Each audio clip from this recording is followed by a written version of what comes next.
Jason Leber started his career in franchising as an intern with Five Star Painting. After they made a successful exit, he and his partner Conrad took lessons from what they learned in that venture and they started Painter1. Join me in this interview and don't miss a minute of it as Jason shares his franchising wisdom, what they learned, and why Painter1 is a different type of brand. Make sure to like, comment, subscribe to the channel, and share this video with friends who might be interested in escaping their corporate world and the roller coaster that goes along with it, and getting into a franchise business, starting their own business to be able to secure their financial future as well as create the lifestyle that you want to create.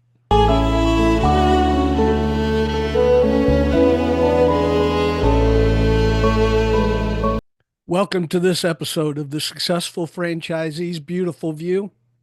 And I'm very happy to have with me today Jason Leber, who's the managing partner and the co-founder for Painter1. And Jason, welcome and thanks for being here with us today and let us learn a little bit about the Painter1 franchise brand. Yeah, Luke, thank you so much for having me. Let's get started right away. You said you had an internship with the Painter1 when you first started, and that's how you got into franchising. So tell us a little bit more of the background and why you've stayed with it for so long through the process. Yeah, that's exactly right. So I was wrapping up my undergrad, and one of the final requirements was get an internship with a company, an organization that you had interest in, which potentially could go into a future career path. And so I interviewed at several companies and found this relatively small, kind of unknown franchise group, Five Star Painting. And I don't come from any sort of painting background, nor do I come from any sort of franchising background. So I didn't really know much about either. But after doing some research and interviewing with the people there, it was very appealing, kind of what they had going on and what was happening. And so I accepted that internship and got to work, really close with the founding member, Conrad, who first originally started Five Star Painting. And together, he and I, continued to work and develop that organization across four countries, almost close to 100 locations, and really learned a lot along the way. And so for myself, I was recognizing the vast benefits of franchising, why people would get into it, and that sort of thing, as well as the space itself, the home improvement painting sector as well. I was learning a lot about, the benefits as a business opportunity.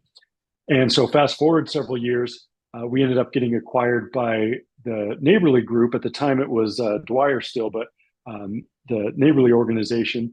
And Conrad had taken an exit prior to the acquisition, but I was still there and stuck around, helped with the acquisition, and kind of merged with Neighborly, and did that for about a year. And then at the end of my tenure with them, I decided that great group, great bunch of people, great mission, lots of good things going for them, but it wasn't quite what I was into or wanting to do.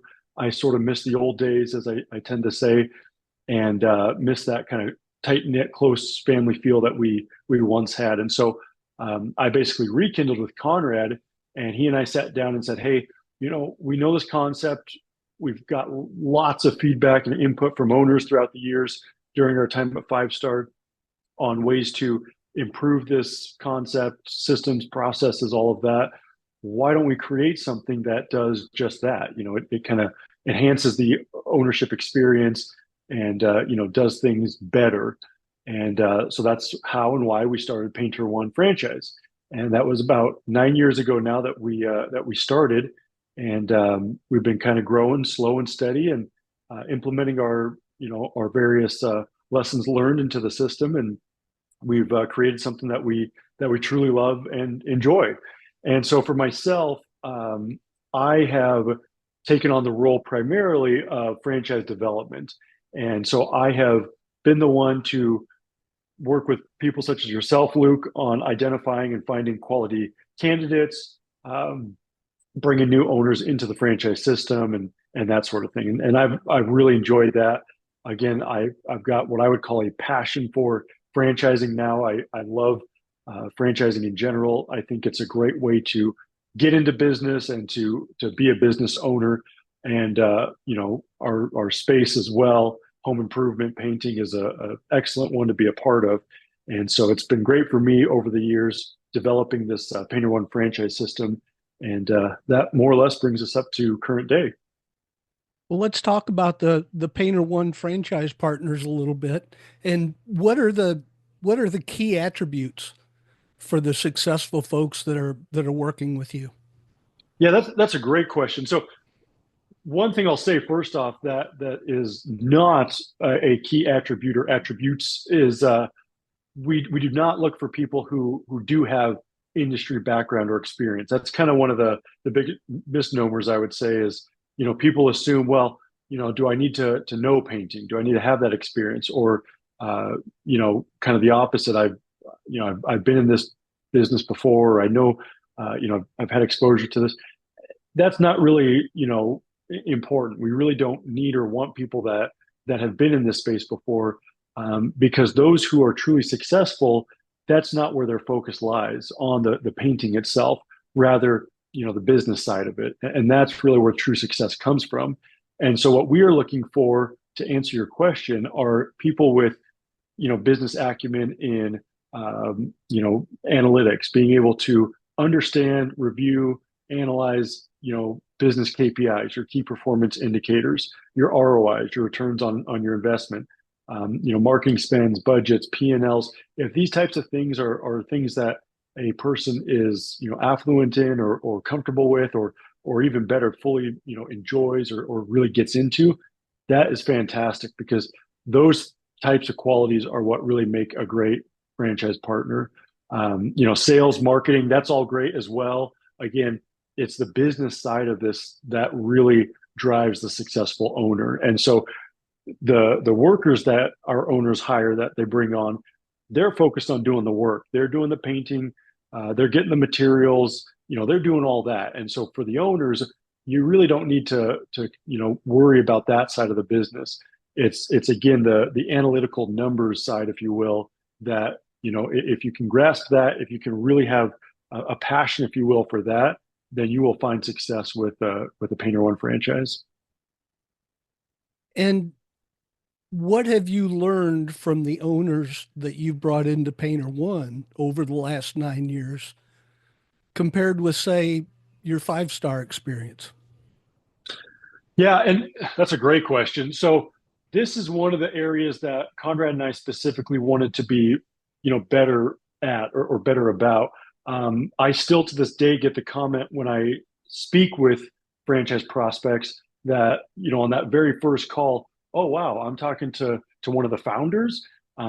Because, again, this is primarily what I do is the franchise development.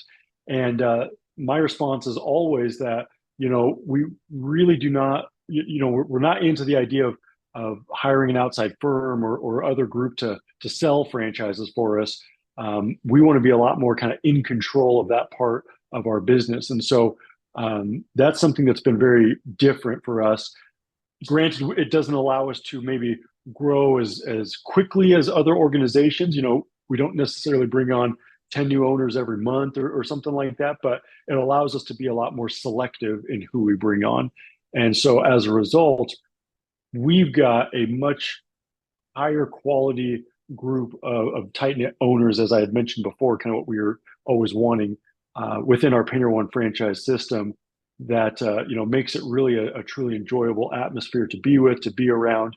And things like our annual conference, they feel much more like family reunions than they do conferences. And so that's one of the biggest things that we do different is putting a greater focus, greater emphasis, greater control, if you will, on that franchise development side, so that we can bring on the type of owners that we really want within our system. Mhm. And Starting any business has its challenges. What are the greatest challenges for your franchise partners? Excellent question. I would say probably two really come to mind. Granted, it depends on every owner. I bet if you surveyed all of our owners, you'd get all kinds of different responses. But when I think about it, I think really two primary difficulties rise to the top. One is the ability to spend money on marketing. I think a lot of people coming out of corporate America or just any 9 to 5 job, you know, you don't have to spend money, your own money on marketing, on finding customers, getting customers, that kind of thing. And so it can be a bit of a foreign concept to spend your hard-earned money or your nest egg, whatever it might be, especially in those first couple of months, with the hope and prayer that it's going to yield a return, that you're going to get leads coming in, you're going to close those leads, you're going to get those jobs, and so on and so forth. And so that can be a challenge, being able to have that mental fortitude, that discipline to spend money on marketing and continually spend money on marketing, knowing that what you spend today is going to yield tomorrow's results, to coin a metaphor. So that can be a challenge for some owners. And then the other would be your workers. I say workers because most of our owners use subcontractors, but we also have a few that use the workers as W-2 employees as well. But subcontractors is probably the most general term to use, and that can be a challenge because just like I would argue almost any business where you've got minimum wage employees, there can be high turnover. You can have issues with your employees. You can have employees that leave you randomly on a job or something like that, and that can be challenging for a new business owner where you've got these obstacles in your way. You don't know how to handle them. Again, going back to the 9 to 5, if so and so didn't clock in that day or was sick or whatever, it's not my problem, right? I'm just an employee, and not a it doesn't affect me in any way. But as an owner, those kinds of things can affect you and can cause some roadblocks. And so being able to navigate those waters when the issues may arise can be difficult for some owners. Now, granted, with both of these, marketing and hiring and maintaining subcontractors, we at Painter1 Franchise, train our new owners exactly how to handle these, best practices to use, what to do, how to do, operations so that you find success. But again, that doesn't mean that it's a flawless, perfect outcome every time. You will still have, issues along the way. So those two are probably the most prominent that come to mind. And how do you encourage your franchise partners to collaborate with each other? Yeah, so we use Slack primarily for those that are familiar with the platform Slack. You can use it on your computer, tablet, phone, smartwatch, any device. It's an app within the various app stores, and that's used for communicating across all of our systems. So you can do just like this, video chats, phone calls, messaging. You can message the whole system or just select a couple of owners. And so we as a system are constantly collaborating on Slack with each other. And so that's probably one of the best ways that we have to stay in contact with each other kind of 24/7, 365. On top of that, we also bi-weekly, so every other week, we get on a recorded video conference just like this, our whole system, and we talk shop for about an hour. We'll discuss what's new, challenges that any owners are facing, and as a group, we all come together and talk about it. And that can be very uplifting, especially for newer owners. And then, as I mentioned, we also, on top of all that, we do annual conference where once a year we get together in person, and same deal. We talk about the business and challenges, successes, all those types of things. And so by doing all of that, we're able to keep the collaboration constantly moving. And so our owners are able to feel that support from fellow owners, support teams, leadership teams all the time, so that you're never feeling alone. Yeah. Now, how many partners are there in the system right now? We're about 45 right now. 45. And how many, Uh-huh. what percentage of those are multi-unit? So we've only, yeah, that's a great question. We've only got, gosh, two or three maybe that are multi-unit. Most of our system is built on single unit, single territory location franchises. Okay. And how are the territories determined? Yeah, so what we do is we basically looked at our competition and said we can do better. And so we have carved our territories into exclusive areas that are comprised of about 3 to 400,000 in population, which is roughly double or more what most everybody else is offering. And our rationale is we've gone through again the numbers and we've analyzed thoroughly, what is required for a painting business, a Painter1 franchise, to achieve a million or more in annual revenue. And again, the answer really was this population size of around 3 to 400,000, with key demographics taken into consideration. So again, it's not just 3 to 400,000, where 75% of that might be, a college town or something. This is 3 to 400,000 where we are taking into account average household income, house types, and those types of things. And so that's really what comprises each and every territory. I'm curious what differentiates Painter One from the myriad of other painting franchises that are out there. How much time do you have? Just kidding. uh, yeah, As much as you need. so that's probably one of the most common questions I get, and truly there are quite a few, but some of the big ones. 10% equity pool is a big one that always comes up. So Conrad and I, when we started Painter1, we specifically carved out 10% of the franchise system as an owner's equity pool, and that's simply, all of our owners, whenever you sign on, you're entered into this pool of equity. So if we ever go to sell one day, like we had at Five Star or something like that, our owners actually have a stake in the Painter1 franchise system, not just their individual franchise location. And again, that's just a lesson learned from when the organization at Five Star was sold to Neighborly. Just like most other franchises out there, life didn't change for the franchisees when that acquisition took place. And so we recognize that, Conrad and I. And so at Painter1, we created this 10% equity pool so that our owners could recognize or realize some sort of gain when an event like that takes place. So that's a big one. Territory, as we mentioned, is another big one where we've got, again, roughly double or triple the size of most other, franchise territories. And again, the reason behind that is because we are not so concerned with quantity of locations or quantity of owners, but rather quality, right? The idea or the concept that, when we were at Five Star, we might have been dealing with 4 or 5 owners within the Dallas metro area. Each one, not to say that they're struggling, but they, might be having issues, problems, whatever. And we figure, well, why not, make it more like 2 quality owners that have, all the resources, all the tools, everything needed to be successful. And so again, that idea of quality over quantity. So territory is another big one. Our software is another huge one where Conrad, I got to tip the hat to him. He architected the software that we use today at Painter1, and it's a from scratch built by us software. It's not something that we third party license or that we got from some software company. So it's built specifically for what we do and the business that we are in, and it is what I would call an all encompassing software. So it houses all your customer data and information, all the reports, all the nerdy analytics and KPIs, everything I was talking about earlier.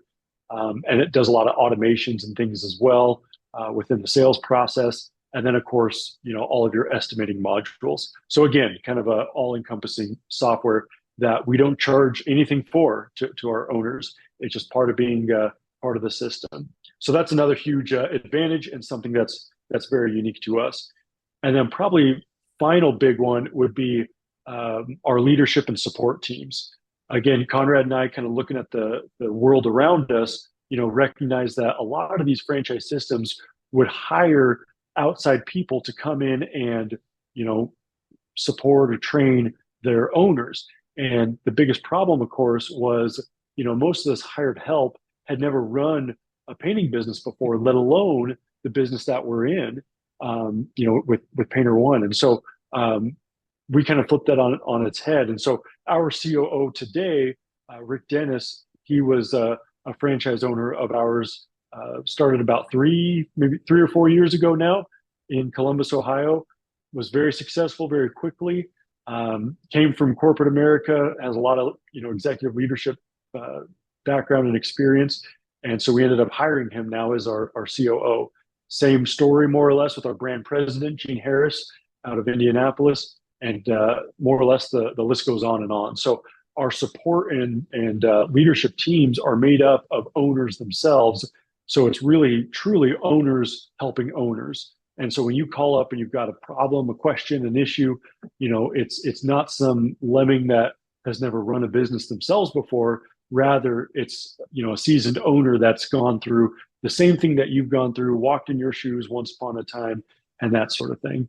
And I think that's been a big differentiator for us as well. And like I said, the list goes on and on. There's quite a few others I could mention, but those are probably some of the biggest, most important differentiators that sets us apart. Well, let's focus on the owners for a minute. And what does a day in the life of a franchise owner for Painter1 look like? Yeah, so typically for most owners, I break it out into three primary roles. So number one would be the estimating, which if you were to survey and talk to most of our owners, I would say most of them would tell you that's kind of the most fun part of the business. You're going to people's homes that want you there. They submitted a request, so it's not a cold call, it's not just showing up randomly. You're going to people's homes and you're wowing them. Most of these homeowners, what they're used to is what we call a chuck in a truck or stand in a van kind of guy, rolling up, tattered, painting clothes, no branding, no website, no social media, no warranties, looking around, kind of scratching down a number on a piece of paper, and here's my price. Call me if you want me to do the work for you. That kind of thing. We show up for the estimates, fully branded, business casual attire, smelling great, looking great, nice branded vehicle, doing all the right things. And so, using that tablet with the software that we were talking about. And so it's a night and day difference when we're doing that estimate.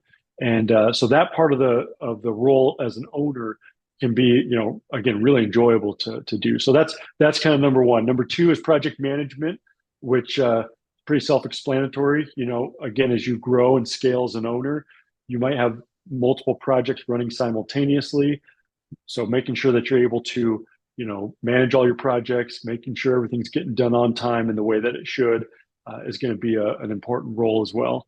And then third and final, and arguably the most important, is kind of that general business management or overview. And this really goes back to the numbers that we were talking about earlier, being able to follow your business by the numbers, by those KPIs, and ensuring that, the health of your business is where it needs to be. We really follow strongly the acronym PDCA, which is Plan, Do, Check, Act. And so we're really big into that part of this with again, the numbers where we're planning, we're doing, we're checking, we're acting, and it's in a cycle, And so if one thing is out of whack, out of line, your close ratio, your marketing spend, your COGS, your cost of goods sold, whatever it might be, if it's maybe out of line, out of whack, we correct the issue, and PDCA, we go back through it again. And so that ability to manage your business by the numbers, that third and final role, that's going to be really important. And so those are kind of the three main primary roles day in the life of an owner. Obviously, most people, when I talk to them about this, they recognize pretty quickly that, well, hey, I could eventually hire people to do one and two, the estimating and the project management, and, kind of fall into this general business management overview type role. And that's exactly right. Our more seasoned owners, like Rick, who I mentioned earlier, our COO, oftentimes that's where they find themselves, within a relatively short amount of time, because again, they can hire people to do, the estimating and the project management.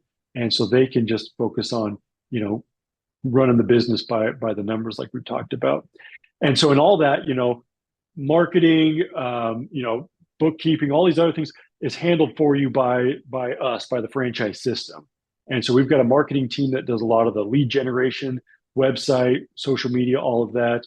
We've got a system bookkeeper that does all the bookkeeping for all of our owners. And again, kind of the list goes on and on. Software again managed by us.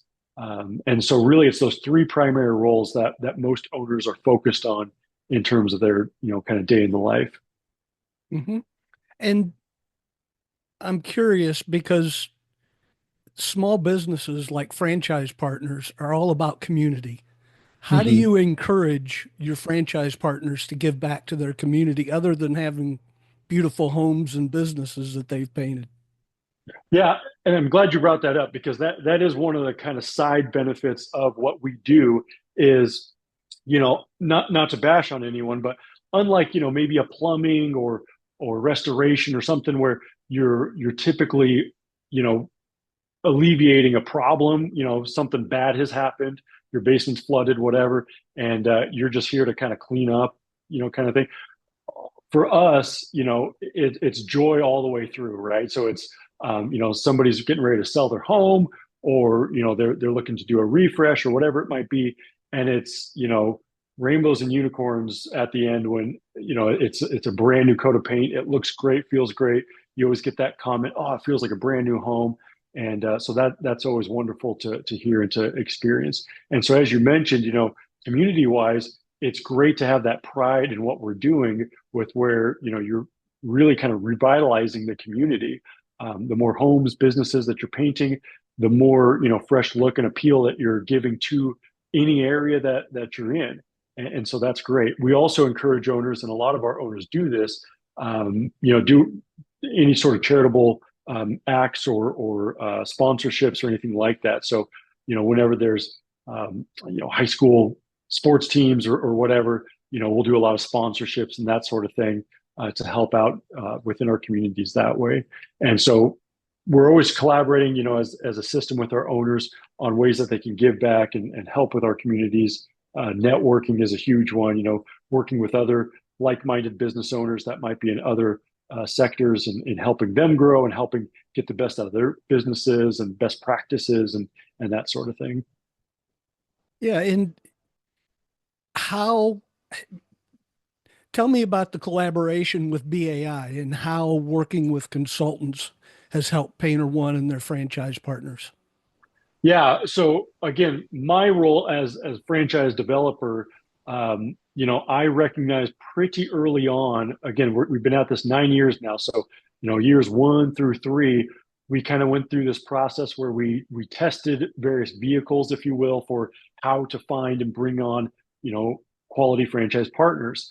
And what I discovered was that holy bananas, there's a lot of things you can do, but it's difficult to find really good high quality franchise partners until I came across organizations like a BAI, where we've got Luke in our corner who goes out, works his magic. I don't even know how you do what you do, but you find these great quality people, bring them to us, we present the information, present the opportunity, and work with them from there. And so for me in my role, it's been a huge blessing, I would say, because it takes out all the guesswork and all the headache and all the hassle of having to go out and find prospects on our own.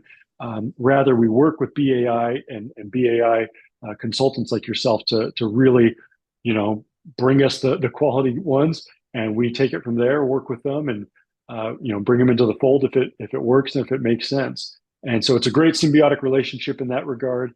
And again, for me and specifically what I do, it's been fantastic. Where I just work with BAI consultants on finding these quality candidates. What haven't I asked you that you want folks to know about Painter One? That is a great question. Do we want to cover any sort of financial, investment, how much it costs, anything like that? Sure, if you want to talk about that, I'm up for it. Yeah, so that's the only thing that really comes to mind. Just kind of brief overview. We price ourselves at a 49.5, so that's $49,500 one-time franchise fee, and that's what gets you into the system. You're an owner. You're part of that 10% equity pool. You've got your protected exclusive territory, software, everything that we've talked about, and then ongoing, we do a 5% declining royalty. This is a differentiator that I forgot to mention. which what that means is once our owners hit $1 million in revenue, that 5% goes down to 4%. So that's why it's a declining royalty. And then we also do a 2% brand development fund, which helps our system to grow and brand and that sort of thing. And that's really it. We don't have any other added fees, we don't charge for the software or anything like that. And so that's really kind of the costs in terms of getting into the franchise system.